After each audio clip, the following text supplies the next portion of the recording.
Olá, mulher linda, sábia e que edifica ao lar. Eu sou Eliane Cristine e estamos lendo juntas o livro Respostas de Deus para os Dias Difíceis, de Sheila Walsh. Esta leitura foi autorizada para a aquisição do livro. Entre em contato com a editora Thomas Nelson. Leitura 33, Esperança. Pai, eu oro pela amiga que me ouve. Que o Senhor derrame em seu coração a esperança de pertencer a Jesus, aonde no lugar de encontro com o Pai não há temor. Ainda que hajam tempestades, angústias, frustrações e decepções. Sim, a vida é dura, mas Deus é aquele que continua sendo fiel e tem respostas para os dias bons e para os dias não tão bons. O Senhor é bom em todo o tempo e nós queremos continuar declarando que em todo o tempo o Senhor é bom. Que Deus abençoe em nome de Jesus. Amém. Jesus fez 7 declarações na cruz, 3 delas antes que uma estranha escuridão cobrisse a terra ao meio-dia. Quando a escuridão caiu, fez-se silêncio. Cristo, que não havia conhecido o pecado, tornou-se pecado por nós. Está lá em 2 Coríntios, capítulo 5, verso de número 21. Foi abandonado sozinho, já que até seu pai o deixou. Dos 7 gritos vindos da cruz, o quarto foi o mais apaixonado e desolador. Cristo citou o Salmo 22 quando sozinho levava todos os pecados do mundo. Mesmo em nossos momentos mais sombrios, nunca vamos compreender a profundidade de tudo que Cristo suportou, para que nunca tivéssemos de passar por isso sozinhos. Ele gritou pedindo consolo, mas não veio consolo algum. Ainda assim, em meio a essa indivisível tortura espiritual, o grito foi pessoal. Deus, meu Deus! Maria Madalena ouviu tudo. Quero dizer, ela estava lá, permaneceu ao lado de Jesus ao longo da perseguição e na cruz. Seguiu seu corpo à sepultura e mesmo lá permaneceu. Ela havia visto consolo e sentido esperança e ambos residiam nos olhos de Jesus. Dessa forma, certamente quando Jesus pronunciou aquele grito lacinante da cruz, ninguém compreenderia aquela desilusão mais que Maria. Enquanto via debater-se e definhar na dor, seu grito tinha de ser como um punhal em seu coração. E o giro, a última estocada, quando ele gritou, está consumado. Terminou quando Deus disse que terminou. As autoridades judaicas que haviam engendrado para que Cristo fosse crucificado agora pretendiam garantir que todos os rumores morressem com Jesus.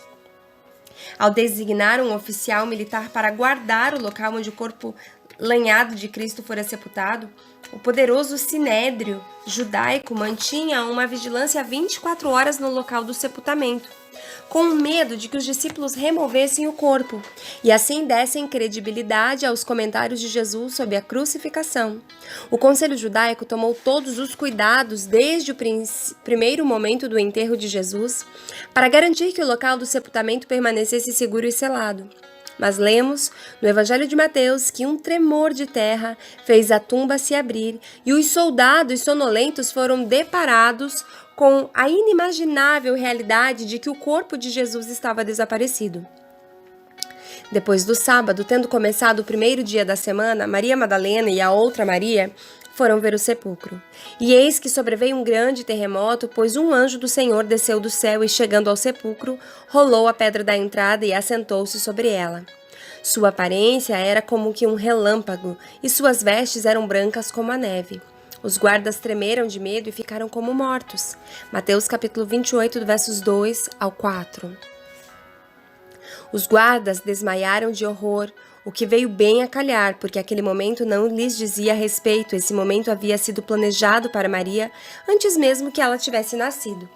A noite se tornou manhã e então, logo antes de raiar do terceiro dia, Maria correu para a tumba para untar o corpo de Cristo. Ele havia sido sepultado rapidamente para chegar a um local de descanso, antes do pôr do sol no sabá, e agora Maria queria tomar cuidado de acordo com o costume. No primeiro dia da semana, bem cedo, estando ainda escuro, Maria Madalena chegou ao sepulcro e viu que a pedra da entrada tinha sido removida. Então correu ao encontro de Simão Pedro e do outro discípulo, aquele a quem Jesus amava, e disse: Tiraram o Senhor do sepulcro e não sabemos onde o colocaram. Está lá em João, no capítulo 20, do versos 1 ao 2. Maria estava horrorizada e contou a Pedro e João que alguém havia levado embora o corpo de Cristo. Ela presumira que deveria ter sido seus amigos.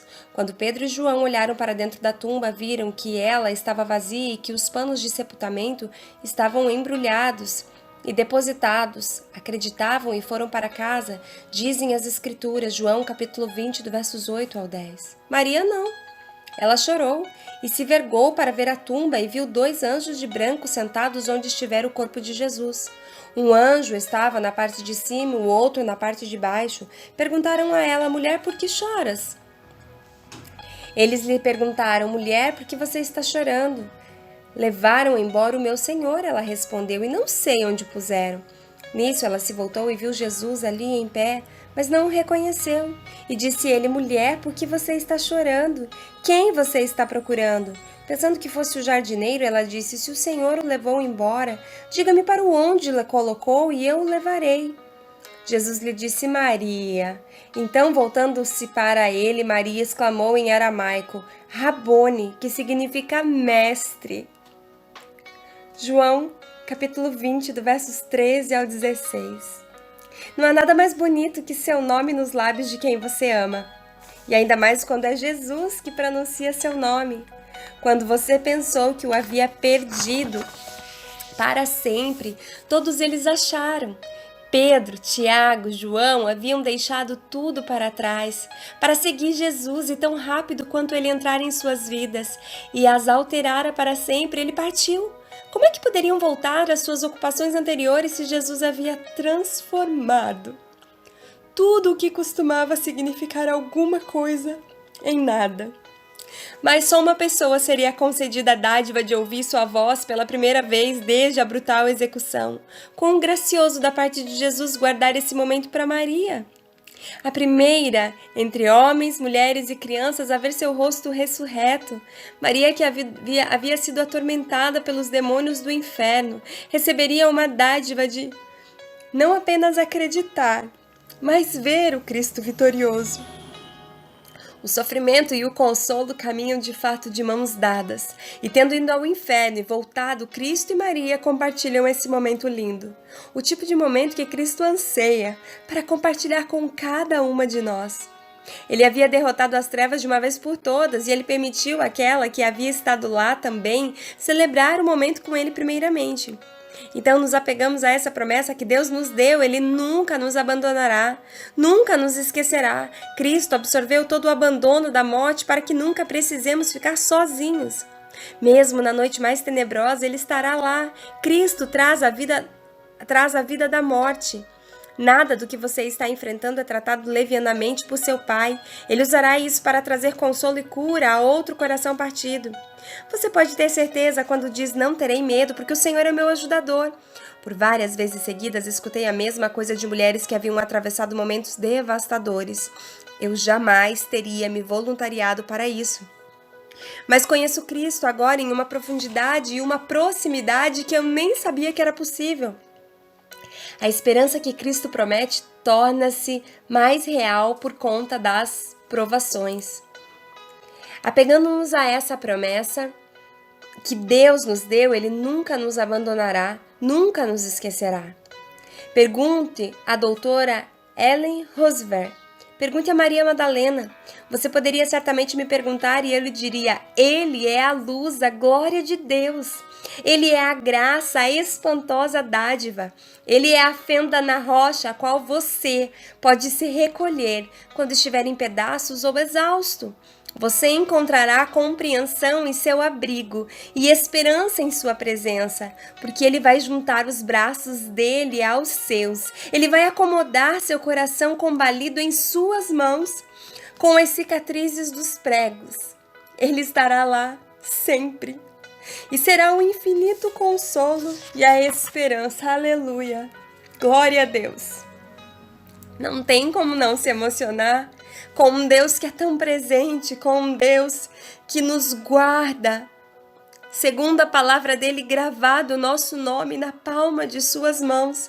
Eu fico imaginando aquele encontro, quando Maria estava ali e foi procurar o corpo de Jesus e não encontrou. E de repente imagino que ela estava chorando, imagino que ela estava desolada, e de repente alguém começa a falar com ela, nem imagina ela olhar para esse homem. Ela só escuta a voz e a Bíblia fala que ela pensa que é o jardineiro. E esse homem vai perguntando para ela, mas quem que você está procurando? Por que você está chorando, mulher? E aí ela ainda de cabisbaixo, imagino eu, que ela diz, olha, se foi você que levou ele, me diz onde que você colocou que eu vou lá buscar. E então de repente esse homem diz, Maria. Ah, como é bom ouvir o som do nosso nome. Quando as pessoas falam o nosso nome, nós nos sentimos acolhidos, respeitados, valorizados. Nós sentimos importância na nossa identidade. Quando somos reconhecidos e chamados pelo nome, nos sentimos novamente inseridos em um determinado contexto. E eu imagino que quando esse homem fala Maria, Maria olha para ele, se espanta e diz Rabone. Ela diz, é você, mestre, aleluia. Esse Deus está conosco em todo o tempo. Olhe para Jesus. Ele está falando com você. Reconheça o mestre, o grande eu sou, aquele que é infalível, aquele que é ilimitado, aquele que é poderoso, aquele em que em seus atributos é onipotente, tem todo o poder, é onisciente, conhece todas as coisas, é onipresente, está com você, está lá no leito do hospital, está na cidade, está na fazenda, está no interior, está no exterior. Ele é fogo consumidor, ele tem uma personalidade divina, única, exclusiva, ele é soberano. Ele é um Deus de justiça, ele é um Deus longânimo, ele é um Deus de bondade, de amor, de misericórdia, de graça. Ele é um Deus santo, ele é um Deus verdadeiro. E ele também é um Deus de ira. Que o Senhor te abençoe, que o Senhor te guarde, que o Senhor faça a esperança renascer no seu coração e que você possa segurar firme nas mãos do Senhor, através da leitura da palavra, da oração e da comunhão íntima com aquele que deseja falar aos seus ouvidos. Um grande beijo, Deus abençoe e até a nossa próxima leitura.